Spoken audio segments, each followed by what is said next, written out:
This is man against machine. All right? I'm not here to scare you.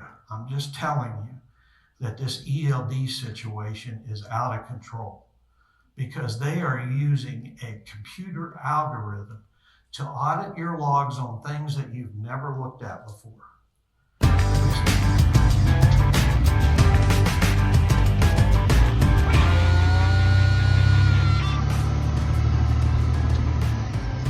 If you missed it last week, after you get through today's edition of Overdrive Radio for the week ending Friday, February 18th, take a run through my report about carrier audit activity from the Federal Motor Carrier Safety Administration for the balance of the year 2021.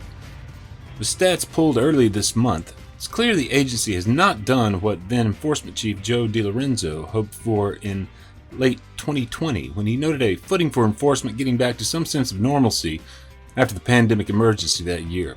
In plenty of ways, the emergency continues and the relative downtick of audit activity obscures what plenty carriers, I'm sure, hope will not become some kind of new normal. I'm Todd Dills, and as I wrote last week, that's the reality that the majority, I repeat, the majority, more than half of all safety ratings issued in 2021 were the adverse conditional rating. That's far from a death sentence for a carrier, but it will present issues with some shipper customers and brokers' willingness to do business with you, no doubt. Part of the reason for that is the shift documented in that story to more off-site auditing activity. Started as the COVID-19 pandemic put new priorities on the government and all of us really to limit person-to-person contact. The agency granted itself the authority then to issue safety ratings with such audits, inventing a rather oxymoronic phrase for audits that rise above their purely off-site category to what they're calling quote-unquote remote on-site audits. But as an FMCSA spokesperson reiterated to me last week, they still can't issue a satisfactory rating as a result of such an audit. What they can do, however, is tag a small fleet or independent with a conditional rating with that new remote audit, or, as the case may be, put the carrier effectively out of service with an unsatisfactory. Fleet Safety Services Compliance Consultant Jeff Davis is the voice you heard at the top, delivering the central message one might take from today's podcast. It's a selection of part of his talk at the National Association of Small Trucking Companies annual conference in November in Nashville here. The man against machine nature of enforcement in this day and age. Well, it means ELDs have emphatically not delivered carriers from hours-related enforcement, particularly at the investigatory level when FMCSA auditors come calling. The small fleet's own audits of their drivers' logs for unassigned miles and much, much more is still a necessary task for the back office, even for one truck independents with more direct on-highway control of their own logging destiny. We'll hear a lot more about that today with Davis. And a little note on his talk before we get started here. When he spoke at the NASTIC event, he was using a variety of slides with the presentation. Given the audio format here, you'll obviously not have the benefit of those slides, but he's descriptive enough, I feel, that you don't really need them to get the full import of his talk. Okay, we'll dive right into his breakdown of how FMCSA approaches safety rating in a quote-unquote compliance review. The agency's phrase for an audit, of course. We'll dive in, that is, after this message from Overdrive Radio's sponsor. First Guard provides commercial truck insurance to leased owner-operators done right, as we've done for more than 80 years. We provide physical damage and non-trucking. Many companies make you pay up to 6 months of insurance premiums up front, but not First Guard. We bill monthly, so you get quality insurance without needing to pay a lot of cash up front. Go to firstguard.com. That's 1stguard.com. First Guard. We speak trucker. Let's talk.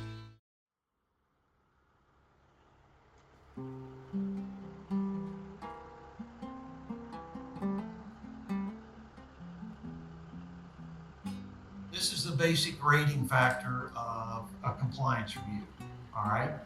Factor 2 and factor 3, hours of service are double weighted. So in a compliance review, if you get a critical violation in either one of those factors, let's say you get a critical violation in hours of service, your drug testing, your driver qualification, your accidents, hazmat, maintenance is all perfect. If you get a critical violation as defined in the regulations in the compliance review, you are automatically a conditional motor carrier. Hard stop. You need to start writing your layoff plan. You need to start looking for insurance, and you need to start calling your brokers and shippers and begging for forgiveness. Okay? That's how serious this hours of service stuff is. All right? A lot of people don't realize that. Some of these other factors, you can have violations in alcohol and drug testing, you can have violations in maintenance, and still maintain your safety rating. But if you're over the crash factor or have a critical violation in hours of service, you're automatically conditional. ELD requirements. Okay? Again, very simply, 150 air mile radius, you can use a time card or a grid log. Outside the 150 air mile radius, 8 days or more in a rolling 30-day period, not a calendar, in a rolling 30-day period, 8 days or more, it has to be an ELD for that day, and that day only if the rolling 30 total days drops you down below 8. Conversely, if you're less than 8 days outside that 150 air mile radius, that can be done on a manual log. A couple clients playing driver bingo. They got 10 drivers, they brought them in the room, who wants an ELD? No drivers raised their hand. But senior driver 1 and senior driver 2 had the long runs that would require an ELD. So this carrier now is playing driver bingo, rotating drivers, and to this day does not have an ELD. If that example was unclear, what Davis is describing there is a small fleet owner's ability to keep every driver under that 8-day threshold in any rolling 30-day period spent outside of the since last year new 150 air mile short haul radius, outside of which drivers must use a grid logbook. Splitting up the longer runs, in essence, among drivers, it sounds like, was the chief strategy there.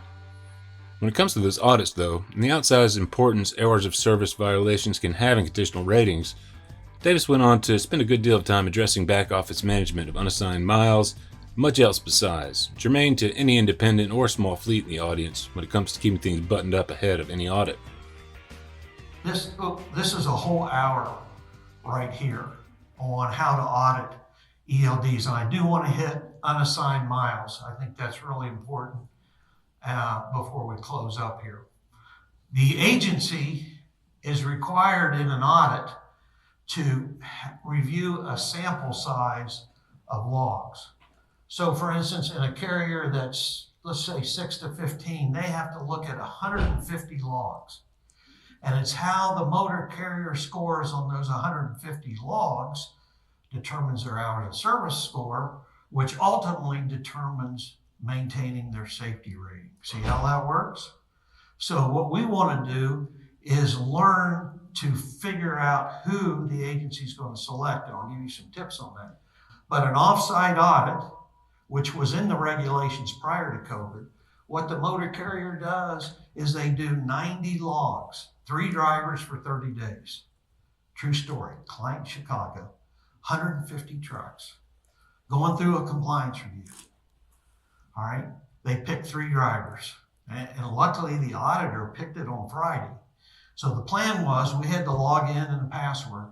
So we were going to go in and audit those 3 drivers.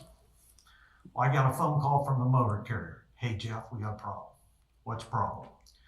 Well, driver so-and-so was in the sleeper berth all month. Okay. Well, what happened the month before? Well, he was in the sleeper berth the month before. So to cut to the chase, how long? Well, if you go back 6 months, he's been in the sleeper berth. We already had the fuel. Well, he's bought 350 fuel purchases, and you're in a sleeper. He says, what do you think the DOT is going to say about that? I'm going to say, at least they can't get us for a fatigued driver, maybe hauling around a dead person, but they're not going to get us for being fatigued. That was 30 out of 90 false logs. The carrier would have gotten a conditional, but because of COVID and they hadn't changed the regulations where they could issue safety ratings offsite, auditors sit there and said, I got you conditional, but I can't give it to you. Take this as fair warning to learn. So And really tough the larger you get. Here's a driver sample. This is normally how they pick. Always drivers with recordable accidents. So if you have a driver that's involved in a DOT crash, whether it's their fault or not, rest assured that driver has become an audit suspect. So his hours of service will be reviewed, his driver file will be reviewed, his drug testing will be reviewed, the maintenance of his vehicle will be reviewed. All right. Question here from an audience member about how far an auditor might look back when selecting a driver to audit. They usually use a year on the accident to calculate the accident rate, but they'll pick drivers that were involved in a DOT recordable crash during that time, and that becomes an audit suspect. So therefore, what we learn from that is if I'm an audit suspect, then I've got to pay close attention to my logs, to my maintenance, to my driver files, because they're selected. We're about 85%. I can hit the selection about 85% of the time when the agency walks in, because they get a list of 20 names. They don't know Jones from Smith. But if Jones had a DOT reportable crash, bingo, you got him there. They build this matrix. And this matrix, again, this example is 16 to 50 drivers, 210 logs. In other words, given the fairly large sample size pulled by the auditors in this example that Jeff Davis was sharing, this was a somewhat more sizable carrier. And the motor carrier is allowed up to 20 violations in each category, not combined. Now, you ready for a little icing? You're getting a little quiet on me. Let me give you a little icing. Okay? Let's talk on the roadside. Basic current roadside policy is anything 15 minutes or more will be cited. Okay? Hours of service. Driver, I had one the other day, that one I didn't show you, nominal driver was 3 minutes over and they wrote him for a nominal violation. Okay? Not critical. All right. So you are allowed up to that violation limit in an audit. On the roadside, they use 15 minutes. In the office, according to national enforcement policy, that could change tomorrow. But the national enforcement policy states that the violation must be 50 miles or an hour over the selected limits. So I get in a roadside inspection. I'm 20 minutes over. I'm going to my driving time, so I will get a hours of service violation that says I exceeded the 11-hour driving rule. In an audit, if they come in and look at that same violation, that will not count one as your critical. Could change tomorrow, but it's been that way since 2008. Purpose of that is if they're going to say I had a false fuel and they've got a fuel ticket for today of me buying fuel in Nashville, and my log says I'm out in Montana in the sleeper berth, that's false log. But if my log says I'm in Goodlettsville or Hendersonville at the NASTIC headquarters, pretty tough to do a falsification there. All right? Please listen to me clear. I did not say violate the hours of service in any way.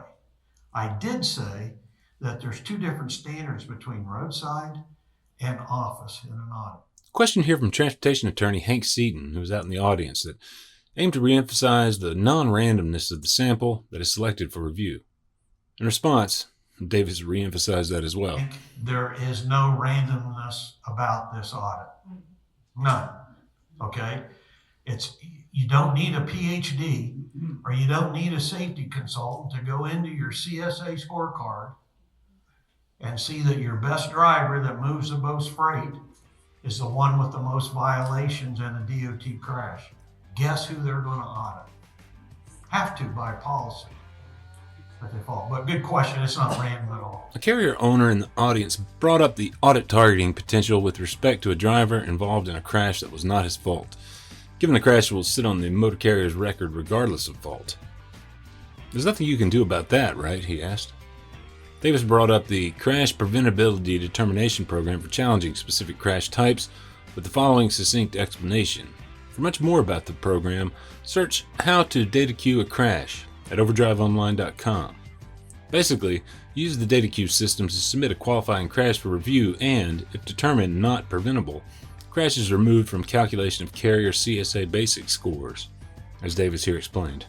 But there are some accidents, it's a very narrow corridor of the types of accidents that you can challenge through the data queue process, all right?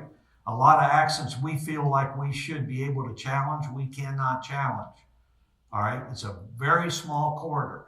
You send that in on a data queue challenge, just before you check yourself into the rest home, they'll come back with an answer and say it's either preventable or non-preventable. After you send them the driver's medical, send them the police report 3 times, so on and so forth, okay? But there is a way to do that. Now that crash will never be totally erased. It'll be on there and it'll be determined as non-preventable, and the points will be taken off your CSA scorecard.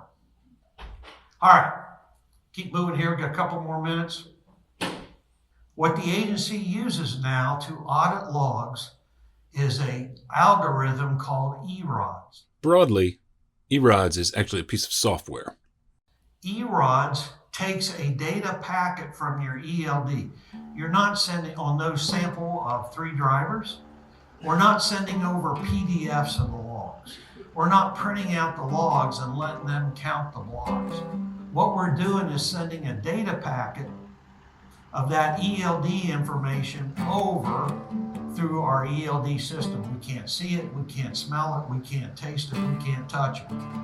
We had one ELD provider that went to the top of the chart in light of frequency. All the compliance enforcement people keep the #1 downloaded logs across the United States.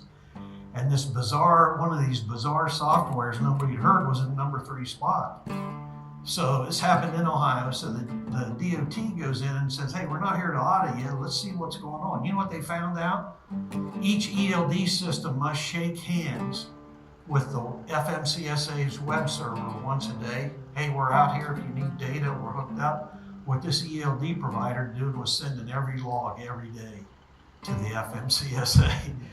So pretty interesting. But anyway, ELD, ERODS, what it does is it takes that data and it puts it onto its own electronic log. You can see here that we have the GPS pings every hour, and this is latitude and longitude. All the auditor has to do is run his mouse over that. And if he clicks a button, he can see the last 20 events backwards or the next 20 events forward. Now I got a method to my madness, so when I'm hang in there, I can see you looking at me like that while we're going with this thing, okay? What it does is it instantly sorts the log. One of the biggest problems we're having in safety right now is we got all this data, CSA, ELDs, cameras. We got so much data, we need data managers, not safety directors. Right? That's where this thing has gone. So here is a log that's been sent over, and you can see at the top, we can't see this on our software program, but there's an hour and 17 minutes of unidentified driving on this log, okay? So that means the truck moved for an hour and 17 minutes and it wasn't logged in. But if you see, may have trouble in the back, but right here, we're in the sleeper berth. Man, there's a lot of stuff happens in the sleeper berth. It's not what you're thinking either. There's a lot of creeping, moving, all sorts of other stuff going on. But we're going to look at this little section right in here, okay? Because we've got movement during a sleeper berth period, okay? So what ERODS does is it takes that little segment, puts it into a nice little spreadsheet vertically. We're used to looking at a log horizontally from midnight to midnight. What happened? What ERODS does is takes all that data, unassigned miles, disconnects, malfunctions, all that stuff, and it puts it right on the log for the auditor.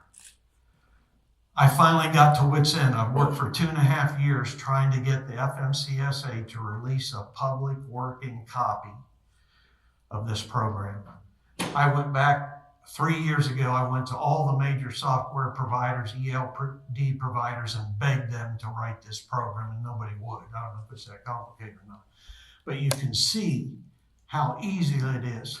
It's like the head of enforcement told me, you know what, Jeff? It's made every one of my auditors into a superstar. This is the same program that they use on our drivers out on the road, but they're only looking at 8 days.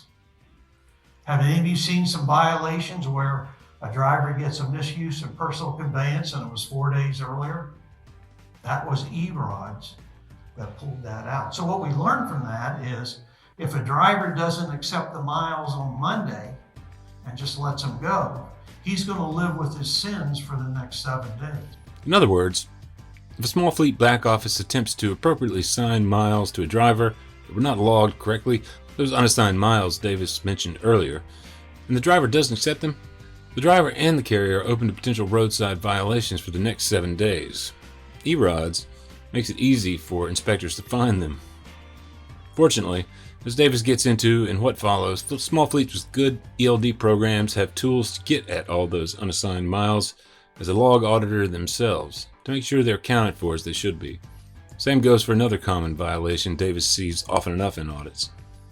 Or if he misuses personal conveyance, he's going to live with his sins. So it's a real change on the highway with our drivers.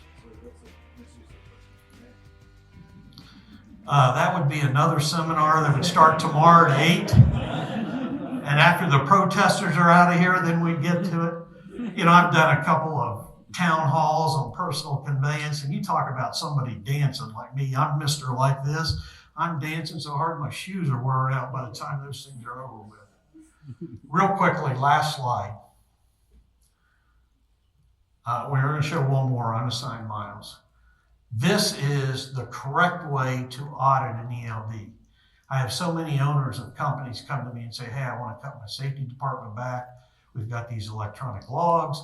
I can tell you when, where my trucks are. Here's my hours of service violation report. And I always stop those guys, these owners. Say, well, show me your unassigned miles. Well, what's that? Well, let's go look it up. What are these 70,000 miles you had last month? Where did they go? Well, I didn't know it did that. You know what? Somebody's got to manage that. So here, first layer is your hours of service violation report. Then you've got if your software has it, and many don't. This is a required report, unassigned miles. But personal conveyance, very few of them have a personal conveyance report, so you can't even see when it's used. Edits, how your driver edits it, and disconnects or malfunctions. Then the second layer is odometer jumps, off-duty sleeper berth creeps.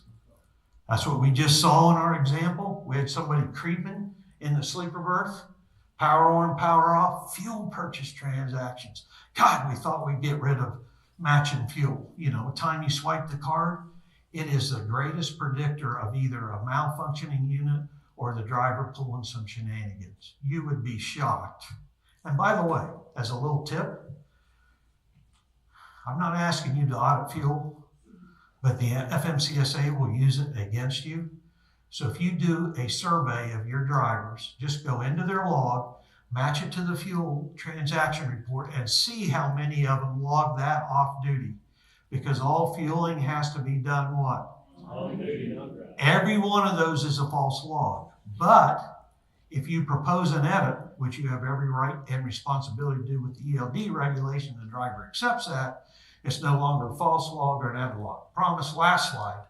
Just for our unassigned man up front here. The only time ever I've seen actual DOT audit regulations hard-coded into the safety regulations. And it says, upon every request from an inspector or investigator, the motor carrier must produce the unassigned mileage report. It's the only required report on the very reports that could be on an ELD. Here's an OmniTrax log. Pretty simple. Driver comes in, he's off duty, takes the rest of the day off and goes fishing, okay? Until we run the unassigned miles report And the unassigned miles report shows he's in Washington, PA at 2148.